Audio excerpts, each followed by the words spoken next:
बीजामृत कौन, यह किपरि प्रस्तुत करा जाए वो यार व्यवहार केउ कार्य हो पार। बीजामृत प्रस्तुति ପାଇଁ आवश्यक उपादान गुड़िक है देसी गाई गोबर 5 केजी, देसी गाई मूत्र 5 लिटर, देसी गाई क्षीर 1 लिटर, चून 250 ग्राम, पानी 100 लिटर एवं एक plastic drum jar capacity 100 litre रु टिके अधिक होइथिबो। बीजामृत प्रस्तुति ପାଇଁ चून व्यतीत अन्य समस्त पदार्थ को एक ड्रम रे मिसाई दियंतु।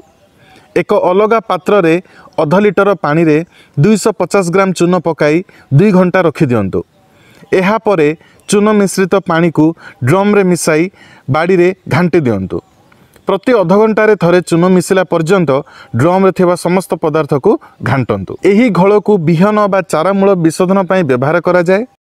एही घोल रे बिहन को बा चारामूल को अध घंटा पर्यंत बुड़ाई रखी तापरे काढ़ी छाई रे सुखाई बिहन बा चारा लगांतु। एपरि कले फसल रे केतक बीजाणु बा बैक्टीरिया वो कबक फिंपी फंगस जातीय रोग को नियंत्रण करा जाई पारे। मो प्रिय चाषी भाई माने जदि आपण माननकु एही परि किछि असुविधार सम्मुखीन होउथिले आमको दया करी कमेंट बॉक्स रे जणांतु, जो द्वारा आमे ताहार प्रतिकार आपनकु जोगेई पारिबु। जदि भिडियोटी भल लागि थाए तबे लाइक करंतु एवं अन्य चाषी भाई माननकु शेयर करंतु एवं कमेंट बॉक्स रे आपनकर जदि किछि अन्य प्रश्न अछि ताहाले निश्चित जणांतु। धन्यवाद।